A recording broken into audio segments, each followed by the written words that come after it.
Hablar de la persona de Jesús es más complejo de lo que parece, en serio, porque no solo es la historia y el contexto que le rodea, sino el alcance de su influencia hasta el año actual. Es increíble cómo hay tantas variaciones de dogmas en torno a una sola persona. Por eso también tocará hablar de religión y mucho.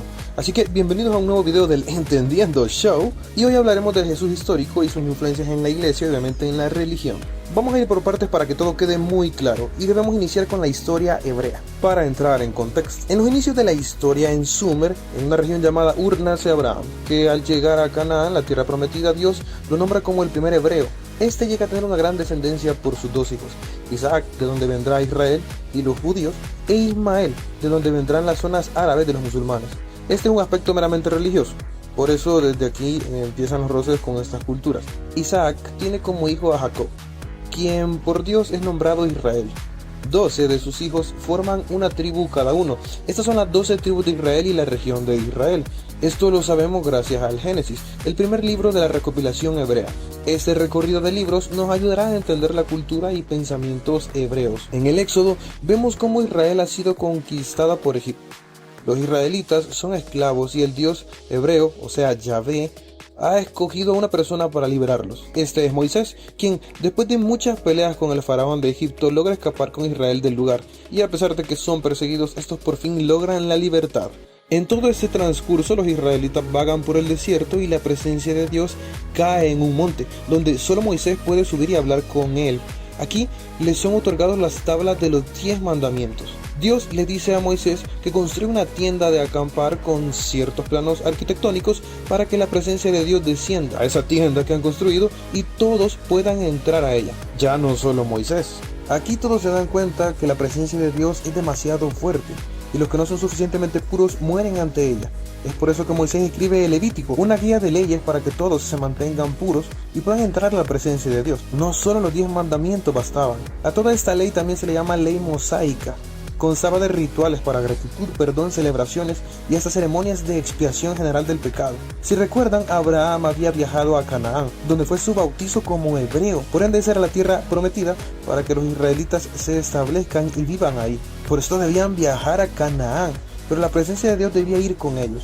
Para esto se crea la famosa Arca del Pacto, una especie de cajón donde iría almacenada la presencia de Dios y por supuesto solo los puros podían llevarla. Así que empieza el viaje. Este es el libro de los Números, que nos cuenta cómo los israelitas viajan en círculos y sin rumbo por su desobediencia, y al final todos mueren hasta la próxima generación en que Israel se encamina correctamente. Por ello Moisés escribe el Deuteronomio, una segunda ley para la nueva generación, y que estén preparados para entrar a Canaán, la tierra prometida.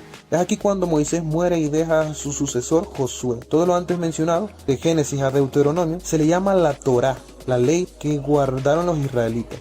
Luego, gracias al intelecto militar de Josué, los israelitas vencen a los cananeos y se quedan en la tierra de Canaán, donde por fin construyen Israel. Israel lo hace muy mal. El libro de los Jueces cuenta cómo esta nación terminó siendo igual que los cananeos, corruptos y sin dirección. No había rey y cada quien hacía lo que quería. Por eso, para mandar orden, Dios empezó a mandar profetas que transmitan su mandamiento.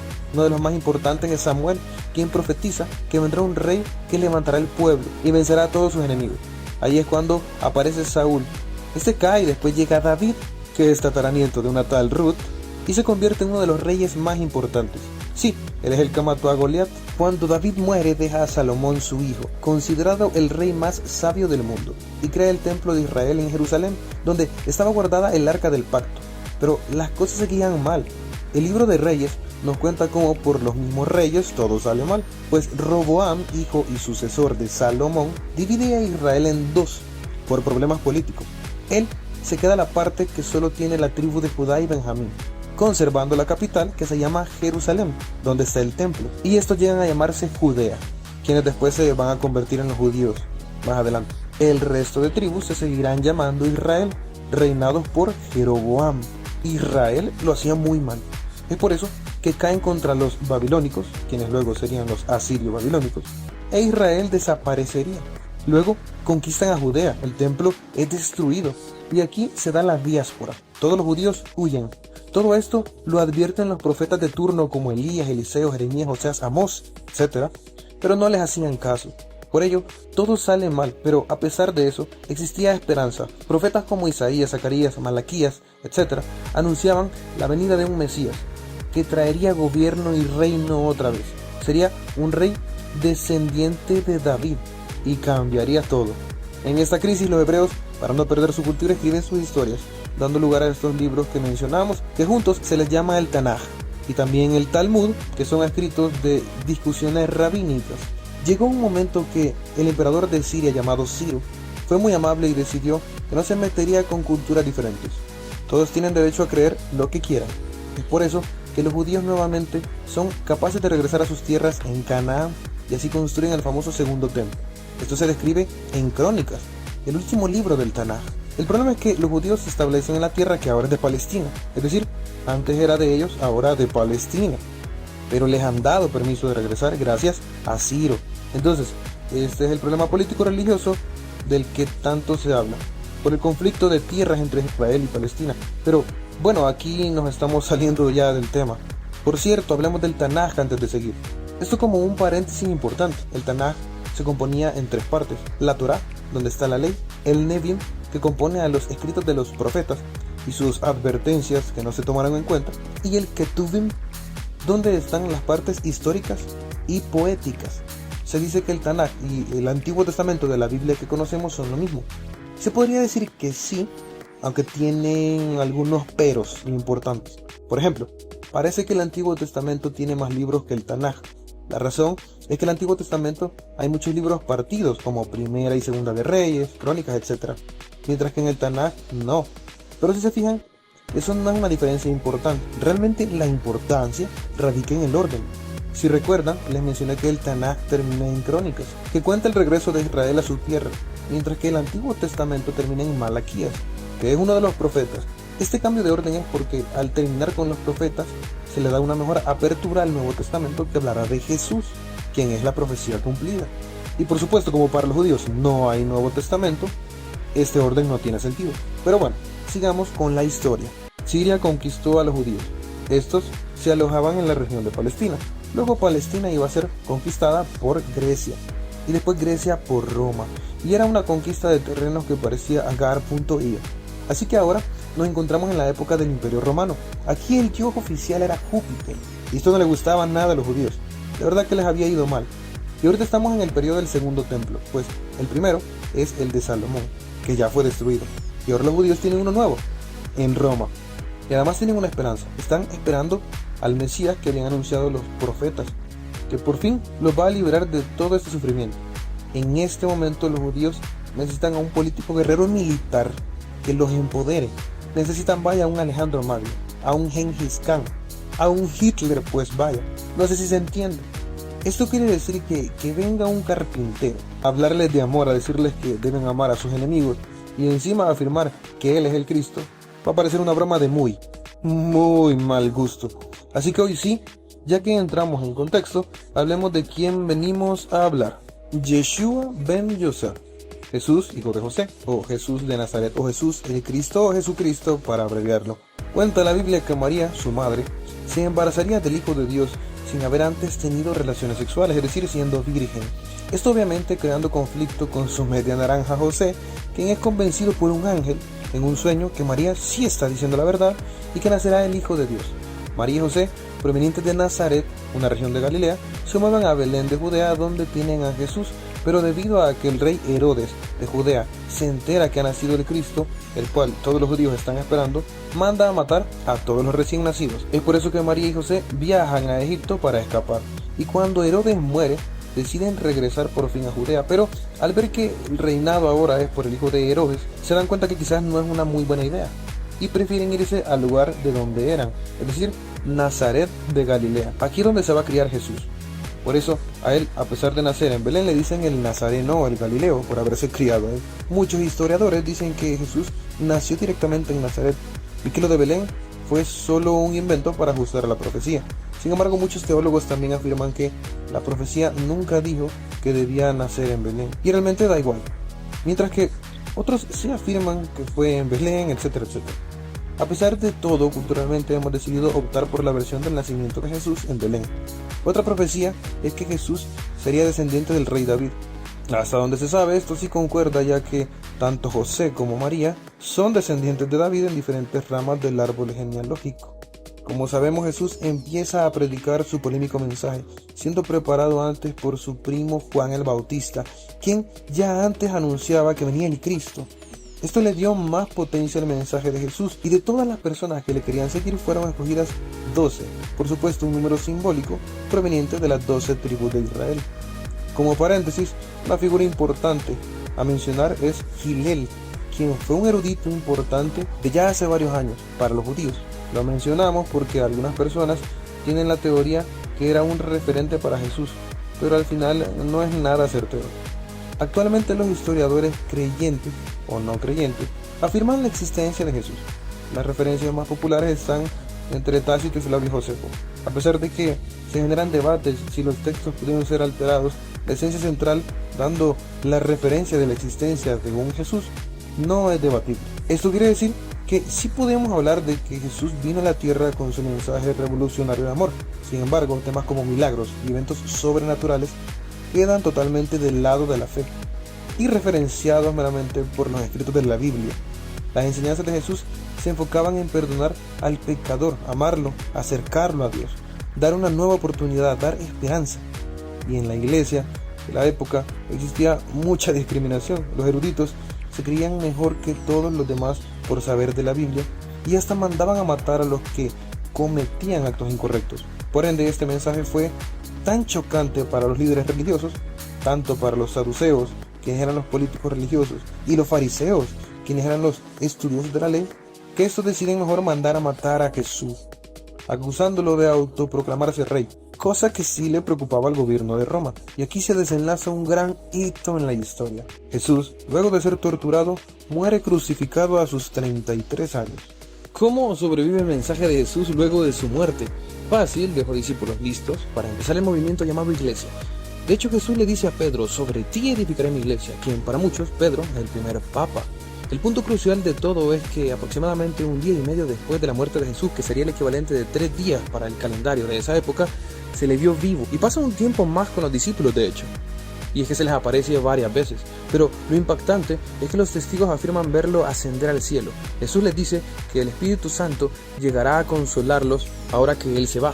Es ahí donde arranca la iglesia, el día del Pentecostés, cuando baja el Espíritu Santo y todos son tocados espiritualmente, lo que provoca que los discípulos de Jesús empiecen a compartir de su mensaje afirmando que resucitó.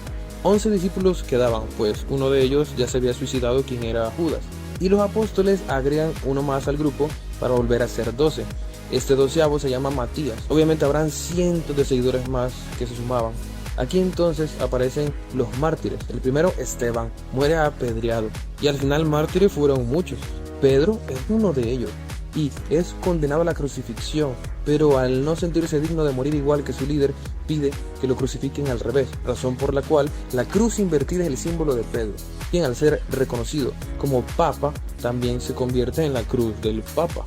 A pesar de que actualmente las películas de miedo relacionan esta cruz con lo satánico, no tienen nada que ver.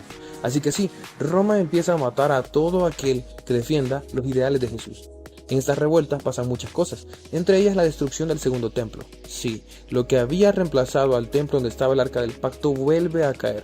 Aquí empieza la gran distinción entre los cristianos y judíos, pues el cristianismo se expandía por todo lugar sin discriminar, mientras que los judíos siempre se apropiaban específicamente de su cultura y linaje.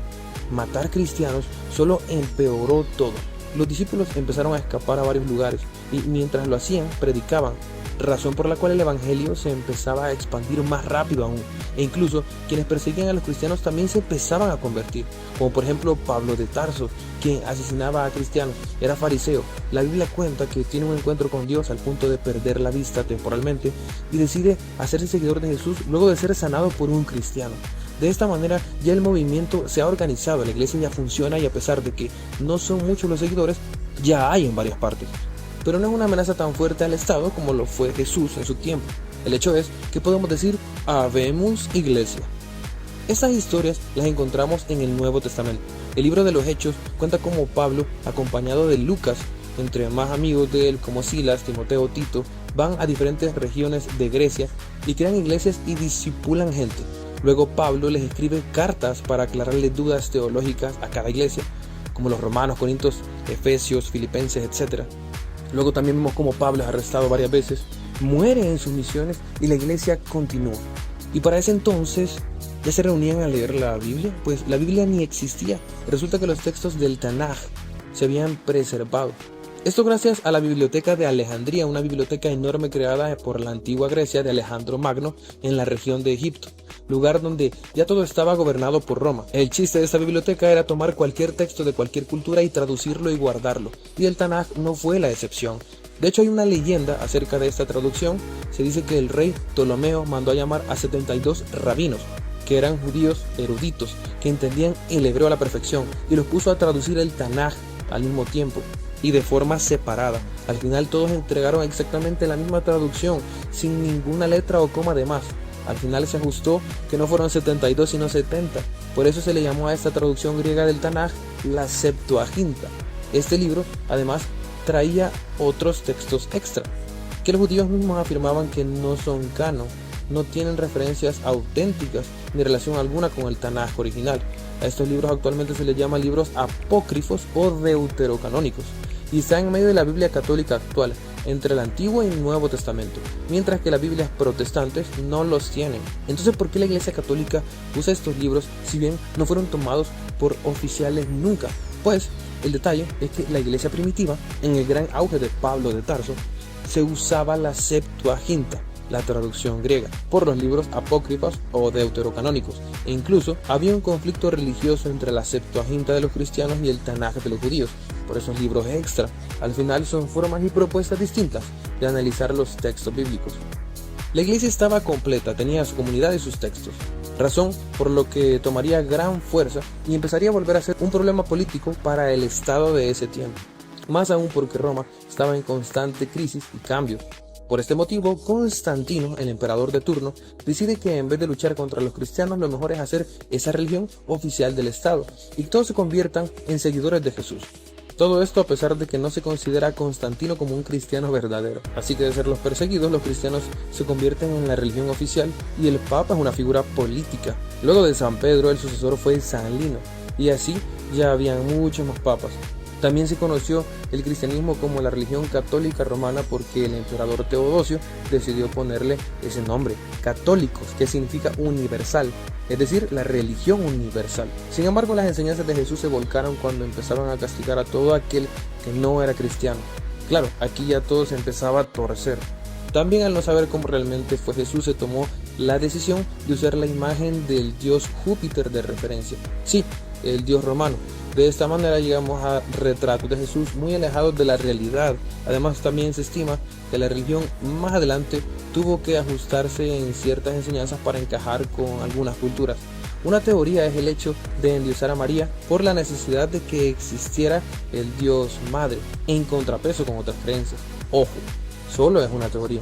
Otra cosa que sí son un hecho de combinación cultural es poner en diciembre el nacimiento de Jesús, en contrapeso con fiestas paganas como la Saturnalia. También usar el árbol de Navidad que desciende del árbol Yggdrasil de los vikingos. E incluso está el debate si por creencias o intereses políticos se debió hacer ajustes y cambiar o modificar textos bíblicos. Muchos afirman que han comparado las escrituras originales con las post-Constantino y todo sigue siendo fiel sin modificación, mientras que existen propuestas de ciertas modificaciones sutiles. Por supuesto, hoy hablaremos con más detalle de este tema. Lo cierto es que la esencia del mensaje en los manuscritos siempre prevaleció. En los inicios de la iglesia primitiva, o también conocida como la etapa paleocristiana, el pensamiento político y religioso de la civilización giraba en torno a Jesús, por lo que si queríamos atacar o cambiar algo, lo mejor era ir a la raíz, el mismo Jesús. Esto causó que empezaran a salir muchas corrientes de pensamiento en torno al proclamado Hijo de Dios. Unos decían que realmente nunca existió, otros que era una metáfora, otros que era un Dios minúsculo, etcétera, etcétera. Ahorita vamos a enlistar las propuestas más interesantes. Comencemos por el ebionismo de los ebionitas. Eran judíos afirmando que Jesús no era divino, solamente humano, y por eso es respetable que a pesar de eso guardó toda la ley. La idea era afirmar que Jesús no era Dios, pero sí el Mesías. Dios adoptó al final a Jesús por cumplir la ley mosaica, es decir, la ley de Moisés, Por supuesto, la intención aquí era bajar del trono a Jesús como un Dios, negando la Trinidad que afirman que Dios son tres en uno, Padre, Hijo y Espíritu Santo. Y los judíos, al no creer esto, daban una propuesta como esta. Número 2. Docetismo. Proponía que todo lo físico es malo, por lo que lo divino no puede ser humano, es decir, Jesús no puede ser humano porque sería malo, por lo que cuando vino era una especie de holograma. Pero entonces, ¿cómo nació? Nunca sufrió en la cruz, no resucitó, no sudó sangre.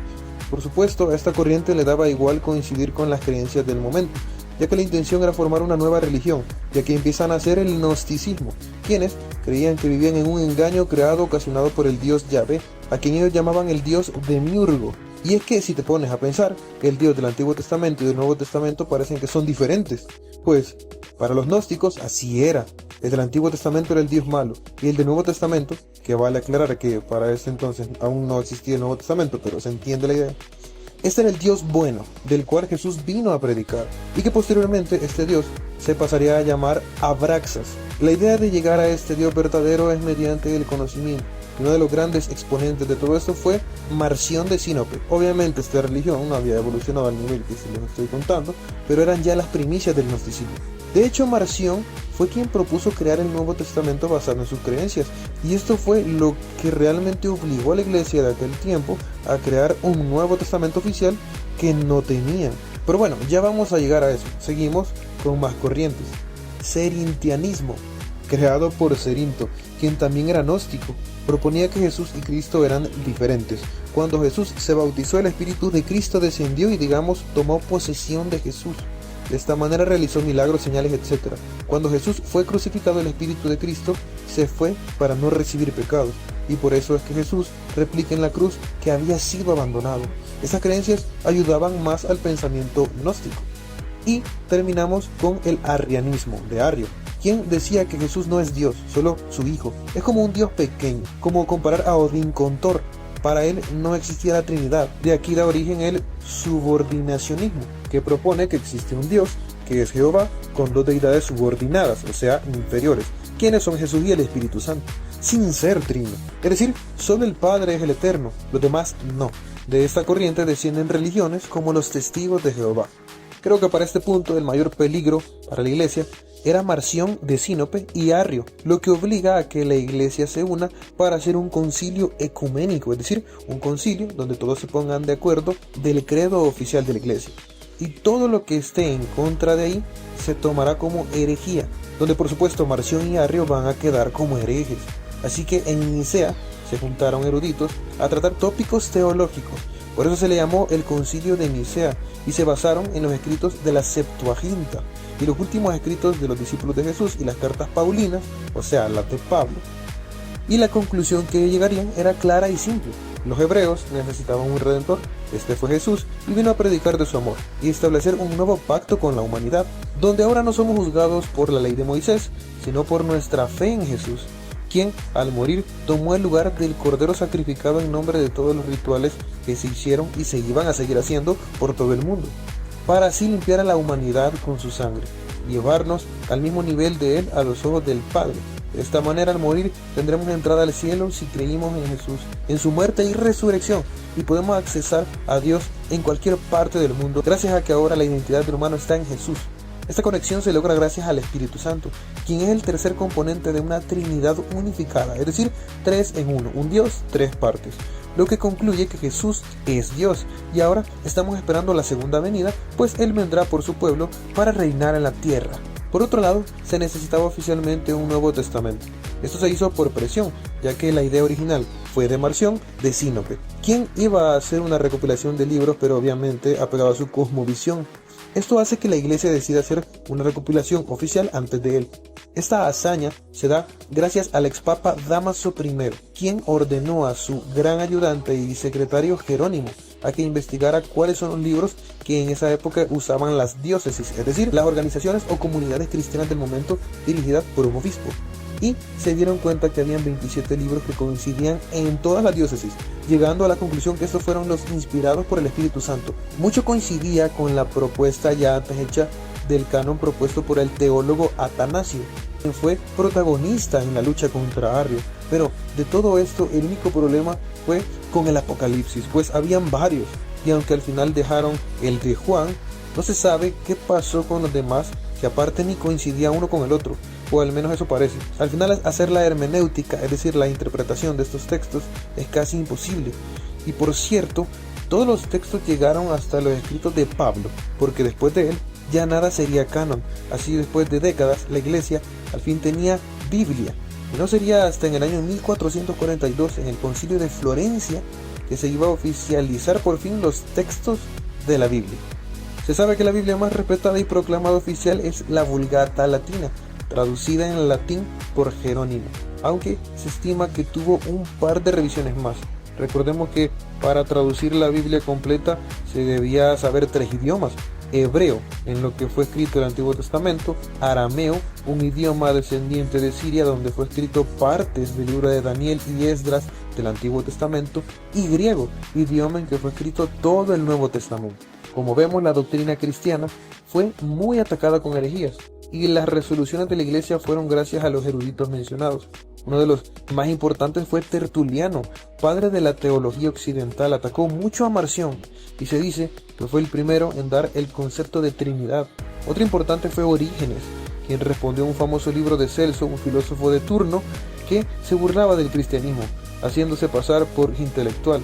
Él no daba herejía, simplemente estaba en contra de la iglesia, entre otros casos que pasaban, y los teólogos debían responder. Y más que todo, Orígenes y Tertuliano fueron protagonistas, por lo que son muy importantes para la teología. Listo, los papeles se habían dado vuelta. Ahora la iglesia no era perseguida, ellos eran el poder, lo que conllevó a diferentes situaciones como la corrupción y el abuso del poder. No es el objetivo aquí hablar de todas las perversiones sexuales y descaradas que pudieron pasar, pero sí debemos estar al tanto que se dio. Además, uno de los grandes problemas provenía de la venta de indulgencias. Verán, los llamados libros apócrifos o deuterocanónicos cuentan con un libro llamado Macabeos, el cual comenta que se puede hacer oración por los muertos, una especie de intercesión para ayudarles a que lleguen al cielo más rápido.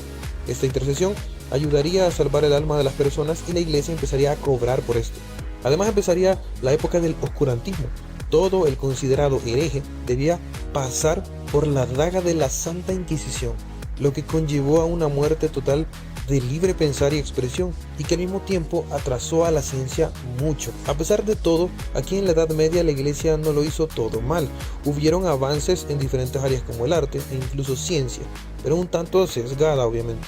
Uno de los papas más recordados fue Gregorio, quien abonó mucho en parte de la cultura actual, como los cantos gregorianos en la música. Gracias a él se inventó la partitura musical, y también de aquí sale el famoso calendario gregoriano, y porque ahora manejamos los años como lo hacemos, partiendo del nacimiento de Jesús, aunque es gracioso que al final se dieron cuenta que Jesús realmente nació 3 años antes de Cristo, según el calendario gregoriano, pero así quedó. Y así es la actualidad, es decir, que según el nacimiento de Jesús deberíamos estar 3 años adelantados. Otra parte importante de la iglesia en la Edad Media fue avances en la filosofía. De aquí es que podemos hablar de la escolástica. A ver, eso sí, estamos en un momento en que la libre expresión no existe, y de un intento de filosofía sale la escolástica. La idea era lograr unificar la razón con la fe. En concreto, se aceptaban los postulados de la iglesia y la filosofía de Aristóteles. Mediante la dialéctica se defendían los argumentos lógicos en favor de la fe religiosa. La mayor fuente de sabiduría debería ser la Biblia. Y el máximo conocimiento obviamente era adquirido por los teólogos. Pedro Abelardo es uno de los teólogos conocidos de esta época. Y un punto importante es que la palabra escolástica viene de escuela, pues era algo estudiado a nivel universitario. La forma de aprender era buenísima, se leían textos y se llevaban a debate. Así todos participaban y creaban un aprendizaje genuino. Obviamente el debate tenía sus límites, ya que tampoco podían cometer herejías, porque pues sí, ya saben, oscurantismo. De este pensamiento sale la idea del derecho a la vida y la libertad, y también el libre comercio. Pero sin duda el mayor protagonista de todo esto debe ser Santo Tomás de Aquino. Fue uno de los mayores exponentes del reconcilio de la fe y la razón, y propuso argumentos para creer en la existencia de Dios, que hasta la fecha algunos de estos son muy respetados. Se les llamaron las 5 vías de Tomás de Aquino, y las cuales son de la siguiente manera. Número 1, la vía del primer motor. El saber que todo lo que se mueve debe ser movido por algo. Todo el movimiento de la existencia debió empezar por algo que podía mover y a la vez no necesitaba que alguien lo moviera antes. Por ende habría un primer motor, el cual es Dios. Número 2, causas eficientes. Todo en la existencia siempre tiene una causa. por lo que la primera causa existente tuvo que ser sin causa previa. Esa primera causa es Dios. Número 3. Existencia de cosas creadas o destruidas. Aquí nos preguntamos, ¿qué es lo que hace que algo no exista o sí exista? Algo determina qué existe y qué es inexistente. Ese algo le llamamos Dios. Número 4. Grados de perfección. El grado máximo de comparación en la perfección es Dios. Los seres más perfectos deben provenir de algo más perfecto aún. Si nos comparamos infinitamente llegaríamos a un tope, es decir, a Dios. Número 5. El ser inteligente. Todo lo que existe llega y tiene un fin, lo sepa o no. Siempre se cumple una función, sea un humano, un animal, una planta, etc. Alguien inteligente dirige estas cosas al fin de esa función. Ese ser debe ser inteligente, el cual será Dios. Ok, sé que estas vías abren mucho debate y reflexión, pero no es el fin de este video. Al final de todo, la iglesia culminará con su reinado, porque bueno, quieras o no, hacían muchas cosas mal, así que todo comenzaría por un gran golpe, su partición.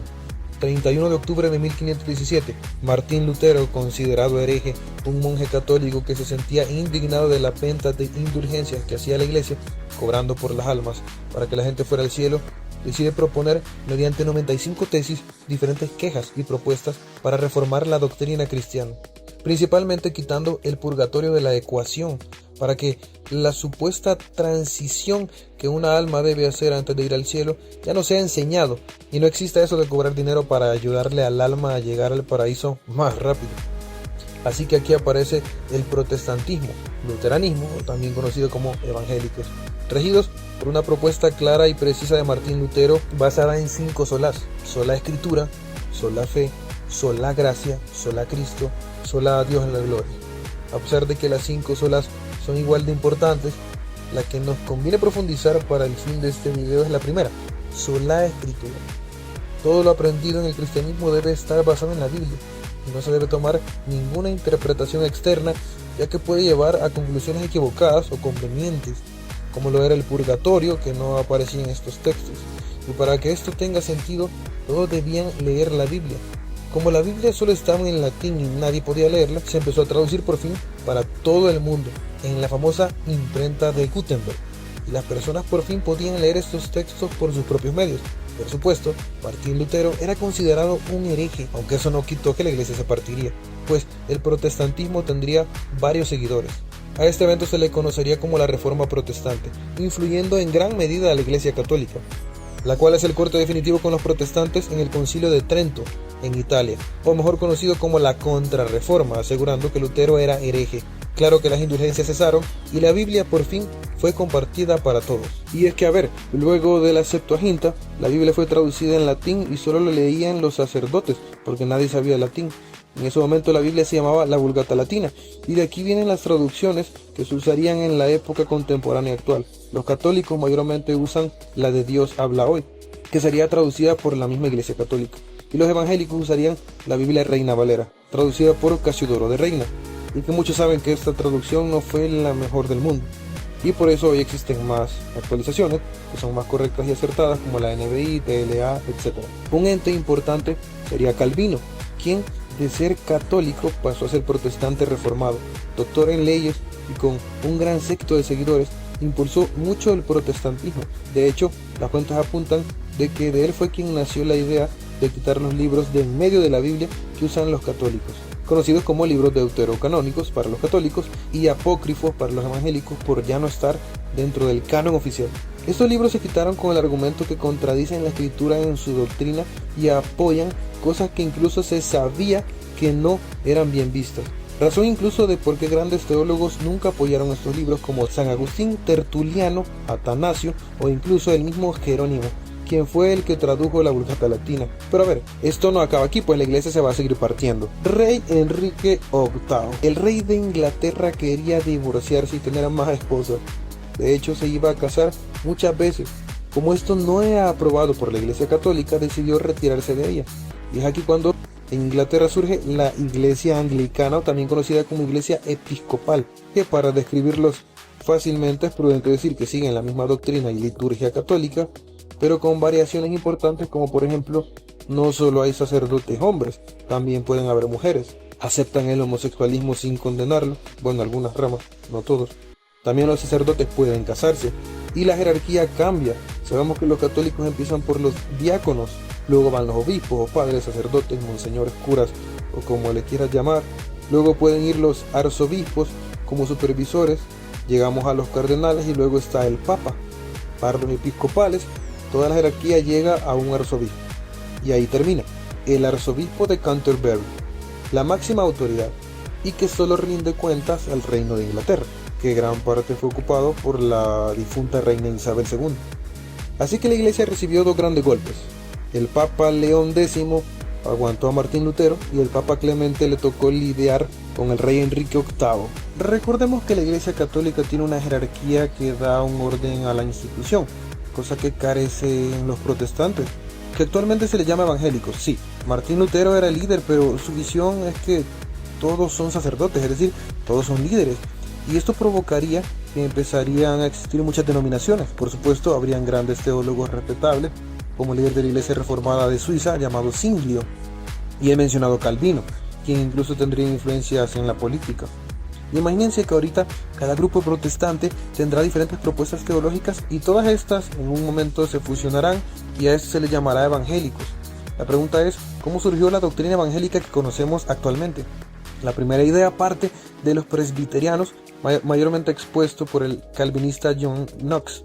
La idea plantea que no debe existir una cabeza de una institución así como el Papa, sino que debe haber un consejo de ancianos llamado los presbíteros, para democratizar decisiones y minimizar las posibilidades de corrupción.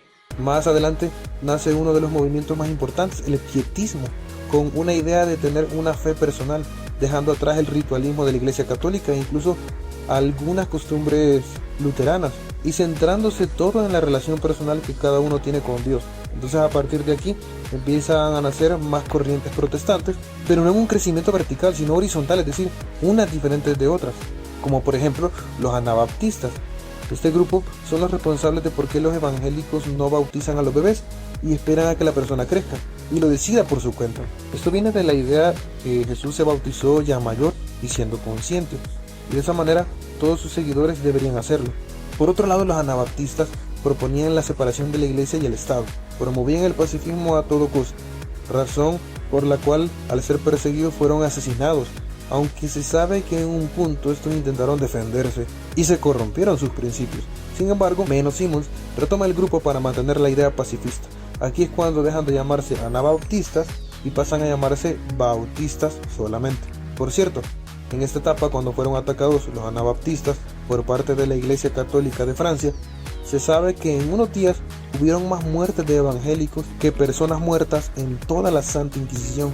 Por otro lado, aparece Arminio, quien estuvo en contra de unos detalles calvinistas. En concreto, Calvino estaba seguro en que todos nacen predestinados, si irán al infierno o no, es decir, si son salvos o no, como si no existiera un libre albedrío para poder llevar nuestro propio estilo de vida. Arminio defendió su idea en que sí tenemos libertad y que la salvación dependerá de cómo nos comportemos. Esto quiere decir que podemos perderla o ganarla. Por supuesto, los calvinistas tienen su contrarrespuesta de que la libertad sí existe, pero todo es una especie de determinismo. A ver, no nos vamos a extender en esto. La iglesia anglicana también es afectada por el protestantismo, y aquí vienen los puritanos. Estos son los evangélicos que fundaron Estados Unidos. La idea de los puritanos era hacer ayudas sociales y políticas, siempre con una idea presbiteriana calvinista. De aquí aparecen los famosos Wesley, quienes predicaban afuera de los templos porque ya no cabía la gente. De aquí empieza el método de salir a las calles, hablar con los rechazados por la iglesia, evangelizar pues. Sin embargo, esto era criticado, por ende, ellos, de ser puritanos, pasaron a ser llamados metodistas, que era un término despectivo para ese entonces, pero que los iba a clasificar como un grupo aparte. Wesley se haría arminiano más adelante. Cuando todas estas formas de iglesia se empezarían a normalizar, para encajarlos a todos en la misma casilla se les llamó evangélicos, porque eran personas no enfocadas en lo tradicional, sino en el trabajo misionero, la conversión de los demás, etc. Luego se habla de un gran mover del Espíritu Santo y de un gran avivamiento. Aquí nacen los pentecostales y así sabemos que irían saliendo más ramas, que incluso nada que ver una con otra, como los adventistas, mormones, testigos de Jehová, etc. La teología seguirá creciendo para ser más estructurada en su estudio. como la propuesta dispensionalista, que cree que la Tierra vive en dispensiones, o sea, periodos donde Dios actúa de formas diferentes. Y en una etapa Dios raptará a su iglesia, dejando a los inconversos en la tierra, quienes sufrirán las últimas pestes de este mundo. Esta es la famosa doctrina del rapto. También está la teología sistemática, una disciplina de la teología cristiana cuyo fin es formular un orden de la fe y la doctrina, tomando en cuenta la historia, filosofía, ciencia, ética y por supuesto la misma Biblia. Un dato muy importante es saber que Martín Lutero se arrepiente, pues si se fijan, había muchas denominaciones y esto era un caos y desorden. Todos estaban haciendo lo que querían y suponían. Esto era porque no había una exégesis universal, o midrash, como dirían los judíos, o sea, una interpretación o hermenéutica objetiva de la Biblia. Cada quien lo hacía como creía, ya que todos eran sacerdotes, lo cual convertía a la hermenéutica en una pura exégesis, es decir, interpretaciones personales de cada quien, interpretaciones subjetivas. Lutero realmente no se arrepiente de su teología, solo del caos que se generó. Y con mucha razón, pues se perdió el control y el orden jerárquico y doctrinal que tuvo la Iglesia Católica y que no se dio en los protestantes. Técnicamente aquí acabaría la historia y evolución de la Iglesia. Para más detalles, un gran referente de todo esto es Justo González. Pero si se ponen a pensar, todo lo que hablamos prende de una sola cosa, la Biblia. Desde ahí parten los estudios, es decir, que si la Biblia no fuera real, todas estas religiones estarían perdiendo el tiempo. Entonces, ¿qué propuestas teológicas hay para darle tanta veracidad a este libro? Para empezar, postulados existen muchos, y hay de los dos extremos, pero todo se basa en la teología de la inerrancia. Inerrancia es que no erra, es decir, creer que la Biblia es inerrante es creer que no se equivoca. La primera propuesta teológica y más común encontrada en cualquier diócesis es la fundamentalista, es decir, creer que la Biblia es inerrante y literal, es teológica, histórica y científicamente correcta en todo su contemple absoluto. Estas personas creen en la ipsísima verba, es decir, creer que todo lo que está escrito justo así se dijo y pasó literalmente. Por otro lado, hay un campo de escala de grises que hay que conocer, como los que creen que toda la Biblia es verdad, así como los fundamentalistas, pero que es sesgada siempre por las personas que la escribieron. Es decir, siempre puede tener aquel falto humano, error de redacción o algún problema de comprensión, etc. Luego están los que creen que toda la Biblia es verdad, pero no tiene intención de tener una precisión científica ni histórica, solo teológica. De penúltimo, encontramos a los que creen que la Biblia es inerrante en sus ideas y expresión, es decir, lo que quiere transmitir es lo importante. Tomar la profundidad en todos los campos no es certero porque puede errar. Y finalmente, el otro extremo, que propone que toda la escritura es una invención de la Iglesia, como manipulación política y religiosa. Por supuesto, debemos saber que los extremos son malos y hay que analizar esta situación de la manera más congruente. Primero lo primero, ¿qué tanto podemos confiar en que los textos no han sido adulterados? Después de todo han tenido muchas traducciones e interpretaciones. Y es que sí, la Biblia ha sufrido ciertos cambios, eso es indiscutible, pero más que todo en paráfrasis, es decir, modificaciones para mejorar la forma de expresar el discurso o la idea de la cita. Solo que esto no debe impresionar a nadie. Es algo totalmente normal y aceptado desde los judíos, de los tiempos de Jesús. De hecho, recordemos que el Tanaj fue escrito en hebreo y Jesús hablaba arameo. Para ese entonces estaba el famoso Targum, que era la misma escritura hecha en arameo, la cual contenía mucha, pero mucha paráfrasis. Recordemos que traducir de un lenguaje a otro no es cosa fácil y es imposible hacerlo literal. Pero aparte de la paráfrasis, el texto bíblico también ha tenido agregados. Estos no han sido realmente a conveniencia, sino por teólogos, para tratar de ayudar en las ideas. Uno de los agregados más sonados es la famosa Joanina, o también llamada Joánica. Estos nombres vienen por un versículo de una carta de 1 de Juan 5, que reza de la siguiente manera: porque tres son los que dan testimonio en el cielo, el Padre, el Verbo y el Espíritu Santo, y estos tres son uno. La parte de estos tres son uno, sabemos que no fue escrita por Juan, realmente es un agregado, pero ¿por qué? Se sabe que Jesús en repetidas ocasiones asegura ser Dios, diciendo que Él es el alfa y el omega, otros asegurando que el Verbo era el principio y Él era el Verbo, etc. Por estudios teológicos se sabe que Jesús decía ser el mismísimo Dios y el mismo Espíritu Santo al final de cuentas, es decir, tres en uno, una trinidad. Así que el autor edita esta parte para resumirlo más fácil y que ayude a la comprensión. Y estos ejemplos de agregados hay muchos más.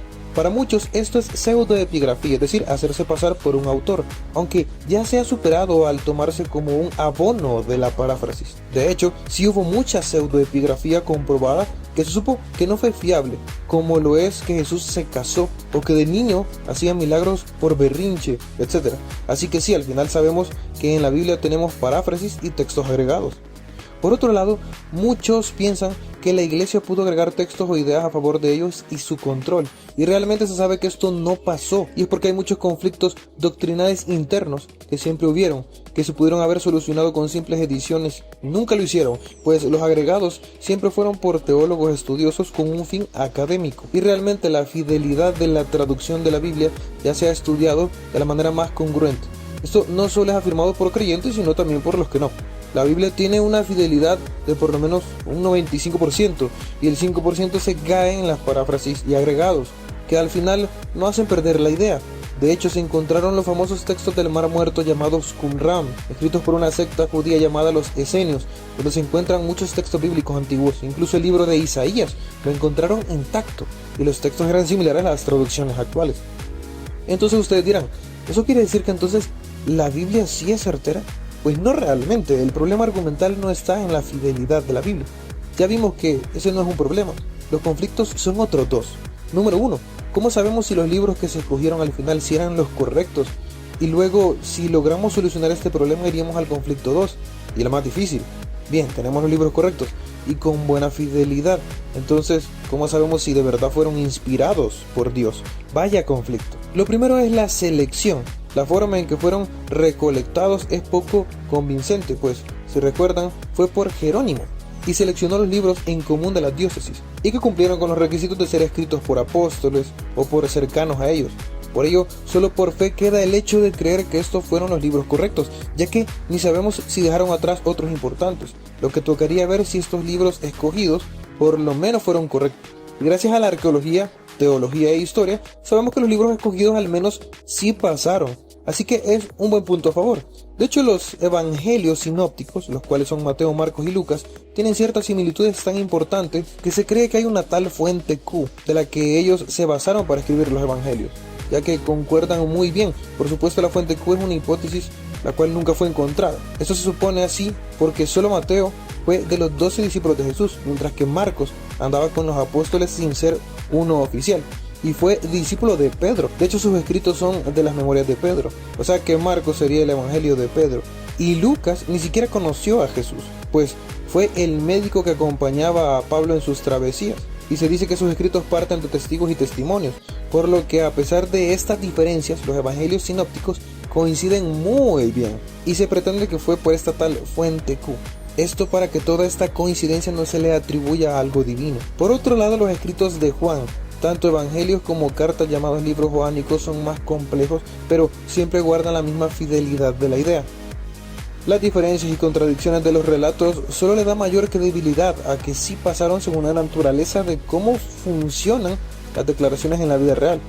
También hay muchas contradicciones que giran en torno a esto, como que 14 libros de la Biblia fueron eliminados y no se sabe por qué, o si realmente son reales los libros como Enoch, que habla sobre el diluvio, y hasta hay teorías que relacionan todo con los Anunnakis, los dioses de Sumeria, etc. O el libro de Tomás, que se toma como interpretación para el gnosticismo. Estos libros se han tomado como epigrafía. También tenemos la historia de Lilith, quien se dice ser la esposa primera de Adán y que se rebeló para no ser sumisa, y realmente la serpiente que tentó a Eva fue Lilith y no Satanás. Y esto se ha ocultado para mantener el patriarcado, entre otros detalles que quedarían hasta para hacer una película. Pero si algo de verdad hay que hablar en la Biblia es el infierno. Muchos proponen la idea de que la Biblia hace referencia a una destrucción final, y que per se el infierno no existe como se ha enseñado. El lago de fuego solo es una segunda muerte, e incluso en referencias como la parábola del rico y Lázaro, solo es una metáfora que usa Jesús basada en una tal leyenda egipcia de la historia de Bar Mayán. Otros dicen que sí es literal, pues referencias fidedignas a este infierno es obvio que hay. Pero claro, sí se puede prestar a teorizar, y al menos una parte que se considera importante es que por fe se debe confiar en la justicia que Dios hará, sea como sea el infierno, si es de fuego o no, si es una metáfora o si sí existe. pues para muchos certeza solo es el cielo. Y con esto logran contrastar la idea de que un Dios amoroso sea tan rencoroso para torturar por la eternidad a su propia creación. Pero bueno, esto queda a interpretaciones.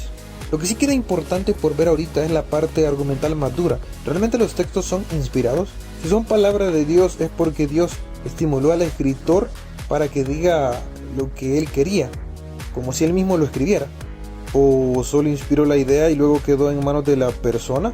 Pablo menciona que toda escritura es inspirada por Dios, pero primero solo se refiere al Antiguo Testamento, no al Nuevo, pues porque no existía. Y también, ¿qué nos dice que Pablo tiene la razón?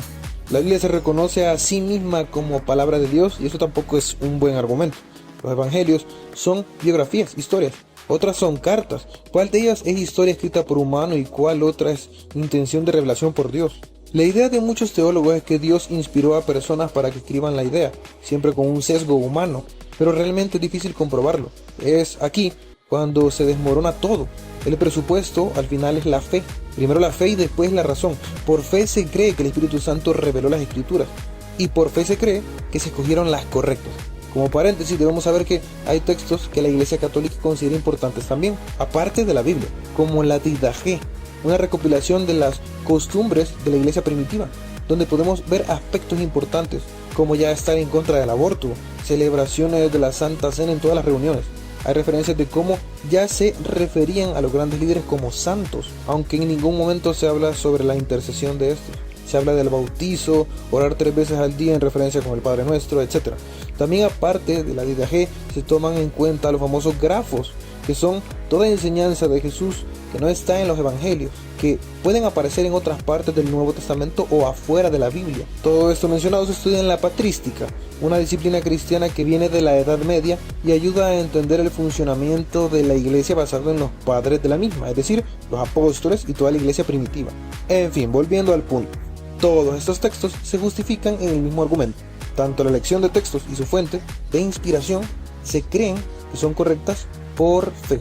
Por fe se cree que esos textos son divinos. Esta es la postura real de la iglesia, un argumento que, sinceramente, carece de soporte, porque el por fe no resuelve nada. Eso quiere decir que podría tomarse como una idea dogmática e irracional, y que toda la religión que se soporta en base a esto prenda de un hilo. La pregunta es, ¿por qué la gente cree esto? ¿Habría algo más? ¿O esto es todo? Bueno, por supuesto que sí hay algo más. Toda una cultura y religión no podría desplomarse en un modesto video. Existe un motivo de peso mayor de por qué todo esto no hace un conflicto racional. Y es un suceso el cual obviamente trae mucho debate. Pero sus puntos a favor aún no han muerto. Hablemos de apologética, la defensa de la fe. Muchos teólogos se sostienen en el siguiente argumento. Si Jesús dice que la escritura es inspirada por Dios, por supuesto refiriéndose al Antiguo Testamento porque no existía el Nuevo, y si Jesús es Dios, habría que creerle. Pero ¿cómo sabemos que Jesús es Dios? Bueno, por la resurrección. Sí, si resucitó es porque decía la verdad, y eso significa que todo lo hablado y toda la doctrina cristiana es real. Exacto. Para los teólogos, todo está en la resurrección. Ese simple hecho puede desplomar o afirmar la religión cristiana, que lleva más de 2000 años existiendo, y además podría incluso ponerla encima de las demás religiones. El punto en contra es algo obvio, la gente no resucita. Es imposible, es en contra de lo biológico, no tiene sentido. Pero entonces, ¿qué argumentos hay a favor de la resurrección? Para la teología, es la historia. Verán, en los debates existe un famoso punto llamado la navaja de Hitchens, propuesta por Christopher Hitchens, y se llama así en honor a la navaja de Occam. Si no sabes quién es Guillermo de Occam, puedes ver el video de filosofía de este canal. Y esto parte de una frase que dice así: lo que puede ser afirmado sin pruebas, puede ser rechazado sin pruebas. Es decir, si alguien afirma que Jesús resucitó sin pruebas, ya que no las tendrá, también alguien puede rechazar este argumento sin pruebas y no pasaría nada. Y a pesar de que no todos están a favor de lo antes mencionado, sí es un punto importante a tocar. De hecho, es bastante válido. Por lo tanto, como mencioné, para la teología el punto radica en la historia. Y es que si existe un documento histórico que diga que Jesús resucitó, aquí la navaja juega al revés. Quien quiera descartar este hecho deberá comprobarlo, por ejemplo, y aclarando sin comparar. Si alguien dice que la Primera Guerra Mundial nunca ocurrió, habiendo hechos históricos que lo proponen, quien deberá descartar el argumento será el mismo opositor. Y este es el punto que aprovecha la teología. Y a ver, para que algo así entre en juego, no significa que cualquiera pueda decir que vio un unicornio. o leyó un documento de alguien que afirmaba que existían los unicornios y por ende podemos creer en esto. No se refiere a esto realmente. Se refiere a que si la fuente histórica implica muchas variables a favor y se vuelve significativa, debe ser analizada, entendiendo, ojo, que eso no lo hace real, irrefutable o un hecho histórico, pero que sí puede ser razonable para quien crea que esa historia fue cierta. Entonces, ¿qué tanta influencia significante tiene la resurrección de Jesús en la historia?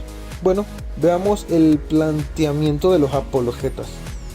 Si en un punto A vemos la aparición de Jesús siendo una guía espiritual, en un punto B vemos su muerte en crucifixión y en un punto C lo volvemos a ver vivo nuevamente, lo hemos logrado. Jesús es la verdad. Sin embargo, defender estos puntos no es nada sencillo, ni siquiera el A y el B que parecen los más fáciles.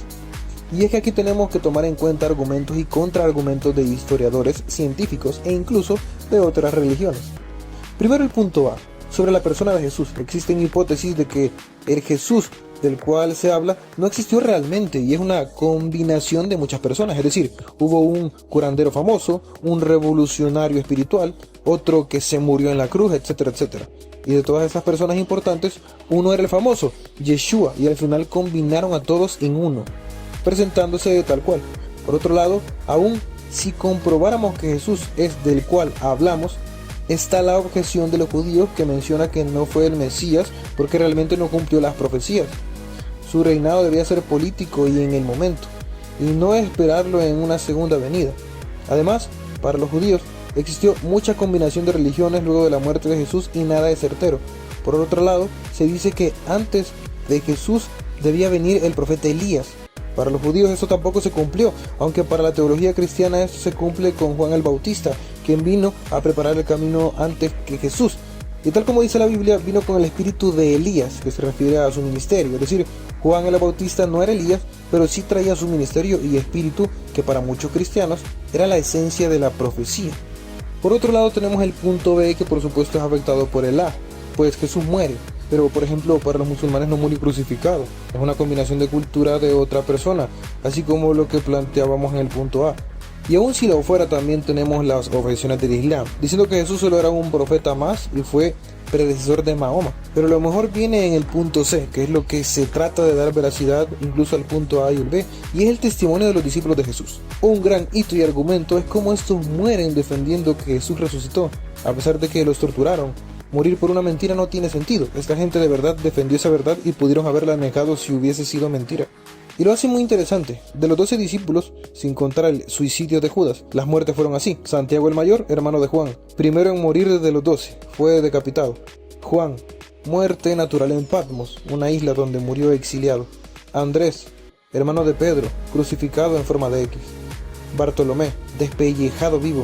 Santiago el menor, hermano de Judas, apedreado y cortado en pedazos. Judas Tadeo, hermano de Santiago, muerte con flechas. Mateo y Tomás, atravesados con una lanza. Pedro el líder, crucificado al revés. Felipe, colgado y torturado. Simón, es el único que no se sabe cómo murió realmente. La teoría es que murió crucificado igual que Jesús. Lo crean o no, el testimonio y muerte de estos 11 es uno de los argumentos más fuertes acerca de la resurrección de Jesús. A pesar de esto, siempre hay teorías que resuelven este dilema. Por ejemplo, hay una propuesta que dice que Jesús no murió en la cruz. Cuando lo meten a la tumba realmente queda casi muerto pero vivo. Y por eso es que luego los discípulos lo vuelven a ver, con las manos con hoyos y todo eso.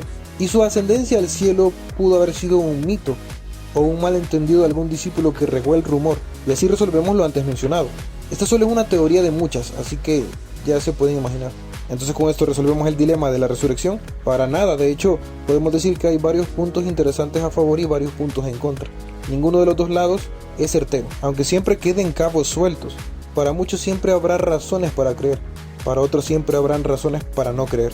Por eso debemos volver a lo mismo, para que todo esto coincida y sea verdad. A pesar de que si hay fuentes discutibles y argumentos debatibles, lo más prudente siempre es resolverlo con la fe. Para muchos esto es suficiente, para otros no, dando resultado a otro tipo de formas de pensamiento como el ateísmo o propuestas de Dios sin que involucren a Jesús de por medio. Así tenemos gente que no cree en Dios, otros que afirman que existe pero que es indiferente a la humanidad como los deístas. También están los que simplemente les da igual como los apateístas o los que dicen no tener la respuesta si existe o no. Pero igual, no siguen ninguna religión como los agnósticos. Tenemos cristianos que se hacen ateos y ateos que se hacen cristianos, como el caso de Anthony Flew. Siempre todos por razones que para unos pueden ser convincentes y para otros no. Por ejemplo, la idea de Anthony es el ajuste fino y la forma perfecta de cómo funciona el universo, pero para un científico eso puede ser irrelevante y no tiene nada que ver con Dios. De hecho, por eso se hizo la hipótesis de Gaia. La hipótesis de Gaia es una idea de James Lovelock que propone que la Tierra es un ser consciente que se regula sola, como un sistema organizado y hace que todo funcione correctamente. Obviamente esta idea tiene sus objeciones, pero eso no es tema para el video. Así también se han dado otras teorías sobre Dios, tratando de saciar esa hambre astral que todos tenemos, pero más acercado a la ciencia, como lo es la idea de Baruch Spinoza, un filósofo judío rechazado por sus allegados religiosos por rechazar la ley mosaic, es decir, de Moisés, quien proponía que las leyes físicas son Dios y no existe el Dios de la Biblia. Él creía que todo es parte de Dios, incluso el pensar. Todo esto es la naturaleza divina, es decir, que las leyes físicas funcionan es parte de la divinidad, por ende no existe libre albedrío. Todo es un determinismo. Dios no obra por fines porque todo fin es para lograr y tener algo y Dios ya lo tiene todo. Todo lo causado solo es para el interior del mismo Dios. Dios es todo, incluidos nosotros, es como una especie de panteísmo.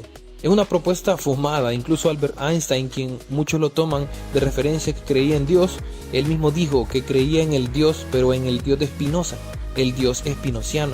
Otro punto del cual no hemos hablado y que afecta a la apologética es cómo la política y sociedad puede influenciar a los dogmas cristianos, siendo dogmas conservadores. Un gran némesis será el progresismo, y en un intento de concilio con todo esto nace la teología de la liberación. La verdad, todo parte de un punto muy crítico, real e importante, pues la iglesia no solo debe estar encerrada en su templo, sino fijarse y ayudar a los pobres, que es lo que para esta teología venía a ser Jesús, tratar de erradicar la pobreza y la desigualdad. Sin embargo, la teología de la liberación venía muy arraigada de la política izquierda y progresista, trayendo problemas para los teólogos.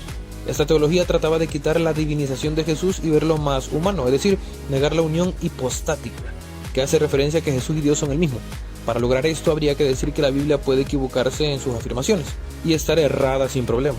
Además, con este preámbulo podemos dar interpretaciones de otros ámbitos según los intereses, por ejemplo en temas como el matrimonio homosexual. Sí, hay teorías bíblicas de cómo esto tranquilamente podría no ser pecado, pues la Biblia condena esta conducta en Levíticos y luego Pablo lo reafirma en el Nuevo Testamento. La teoría parte de la idea que Levíticos tiene muchas leyes que no seguimos. Esto en muchos casos, como rituales, formas de verse, tatuajes, piercings, etc.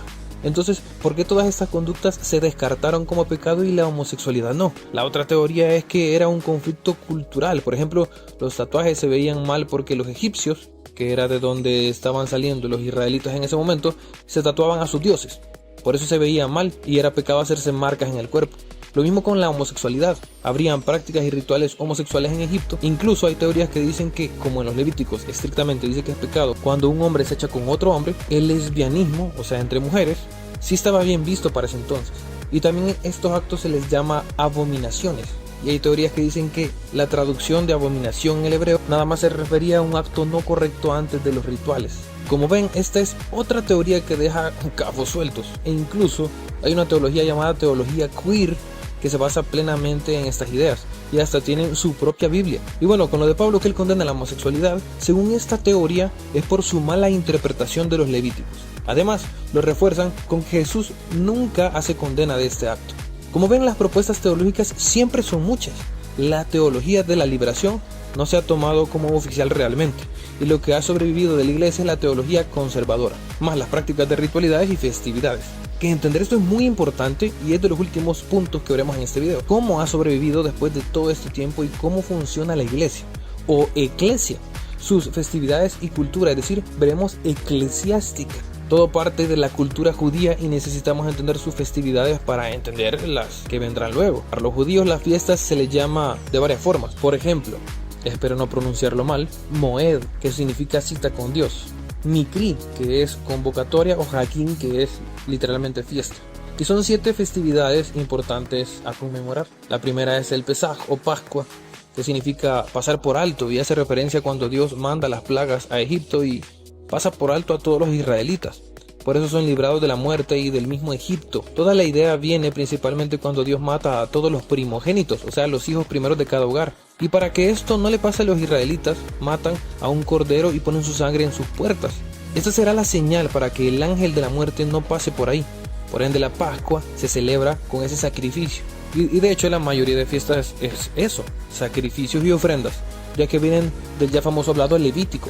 El segundo es el matzot, es comer panes sin levadura por 7 días. Luego el bikurim, llevar los 2 primeros frutos de una cosecha de cebada que tenían los israelitas y darlos como ofrenda.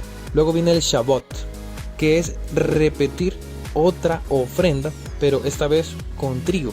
Debe ser 7 semanas después del anterior. También está el Yom Teruah, día de la trompeta. Se reunían a escuchar la aclamación del pueblo y el sonar del shofar. Yom HaKippurim o Yom Kippur es el día de expiación, es decir, limpieza de pecados, y se celebraba con ayuno. Y finalizamos con el Sukkot. Durante 7 días se habitaba en cabañas para recordar lo que el pueblo vivió en el desierto, una buena forma de preservar la cultura.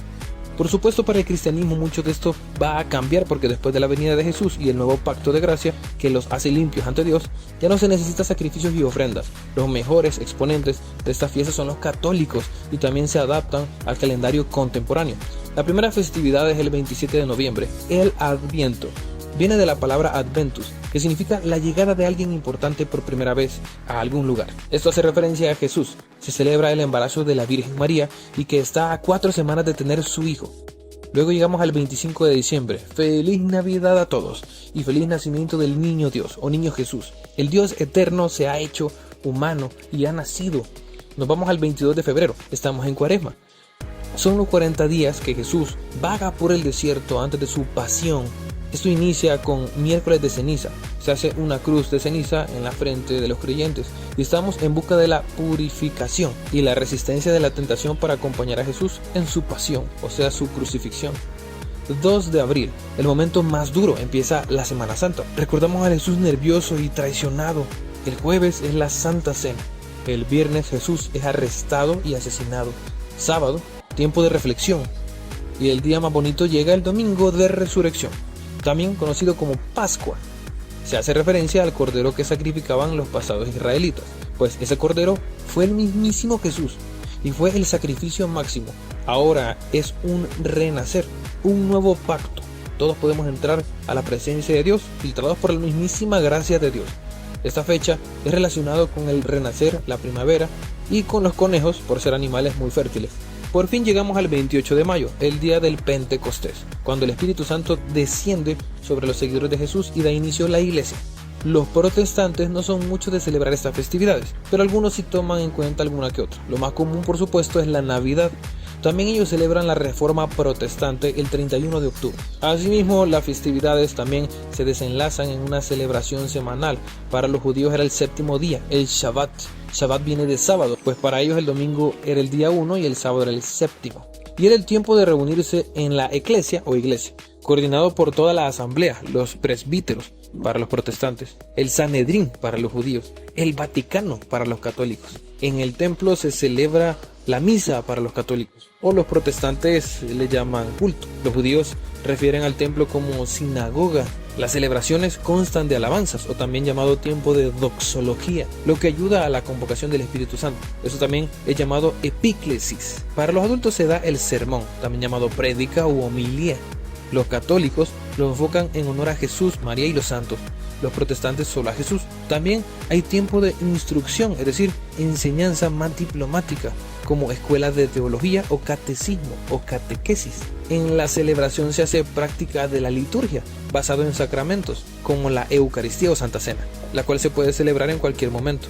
Antes, de hecho, se hacía en todas las ceremonias. Es una acción de gracias en recordatorio de lo que hizo Jesús en la tierra. Algunos católicos también celebran la transustanciación. Es una creencia que afirma que la hostia se convierte literalmente en el cuerpo de Cristo. En serio, literal, se hace sangre. Ellos lo ven como un tipo de milagro. También hay otros eventos importantes como la reconciliación, la confirmación, la orden sacerdotal, el bautismo, matrimonio, etc.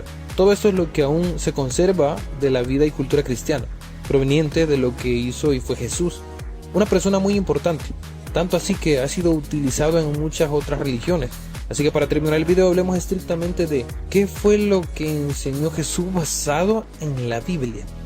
Si quisieras experimentar tú mismo lo que conlleva la persona de Jesús en la Biblia, basado en lo que ya vimos en este video. Y si llevas prisa, ¿qué sería recomendable leer? Bueno, comencemos con la parte importante de la ley, la Torá, básicamente donde está todo es en Levítico. A pesar de que en Deuteronomio también se habla de leyes, Levítico será lo más importante. Sin embargo, obviamente, si te quieres saltar leyes y rituales culturales e irte explícitamente a la moralidad, tu primera parada deberá ser Levítico 19 y 20.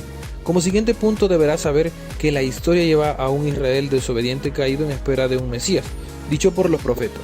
Pero para no leer todo, sin duda lo más interesante lo tendrás en referencias a Jesús, como lo es Isaías 40, hablando de la nueva esperanza que se viene, e Isaías 53, expresando referencias al sacrificio futuro de Jesús. Luego podrías irte directamente a los evangelios, siendo la tercera parada y posiblemente la más importante, pues conocerás literalmente la vida de Jesús a ojos de los apóstoles. Y como cuarta parada, pero no obligatoria, no te caerá mal leer los Hechos y todo lo que se hizo para la fundación de la iglesia. Cabe recalcar que en medio de los Hechos estarán todas las cartas de Pablo del Nuevo Testamento, entre otros escritos importantes, hasta finalizar en el Apocalipsis. Ahora, ¿qué nos enseña Jesús en todo esto? Bueno, su mensaje es claro. Primero dice que no viene a abolir la ley, la viene a cumplir, y después la critica. Y aquí es cuando se vuelve confuso. Critica la ley de Moisés diciendo que los hombres no se deben divorciar cuando quieran y solo porque quieren. Y encima dice que, a pesar de que la ley dice eso, Dios nunca lo quiso así. Solo esto nos mete en un problema porque nos deja en un campo de duda. Si eso está equivocado, puede que toda la ley podría estar equivocada también. Quítalo de ojo por ojo y dice que si abusan de ti, pongas la otra mejilla. Incluso afirma que debemos amar a nuestros enemigos, porque amar solo a nuestros cercanos cualquiera puede hacerlo. También recalca dos cosas importantes: no juzgar para que Dios no nos juzgue, y perdonar a los demás para que Dios nos perdone a nosotros. Y esto, la verdad, se nos ponía complicadísimo. Muchos teólogos argumentan que realmente Jesús, al ser el nuevo cordero sacrificado, hacía que no fueran necesarias aquellas leyes ritualísticas y culturales, y así solo quedando las morales puestas en Levíticos 19 y 20. Pero es que también estas leyes las criticó. En sí, Jesús trata de desechar leyes innecesarias y se va a la practicidad y el amor. Jesús deja atrás leyes que dictan tu forma de vestir, tu pelo, si tienes aritos o no, si tienes tatuajes o no, tu forma de comer, y simplemente lo resume todo en dos cosas: amen a Dios y a su prójimo, fin. Por eso hay otras propuestas que dicen que realmente Jesús se refería simplemente a aquellos 10 mandamientos dados, y todo lo demás fue un sistema cultural que ayudó a los judíos en ese entonces a sobrellevar su cultura. Así Jesús, con sus sabias enseñanzas, da una cátedra al mundo y nos muestra un mensaje para aquel entonces revolucionario, que si fueras creyente o no, debes ponerlo en práctica. Y pues cómo olvidar lo que dijo: ámense los unos a los otros como yo los he amado. Sin duda un gran ejemplo de persona.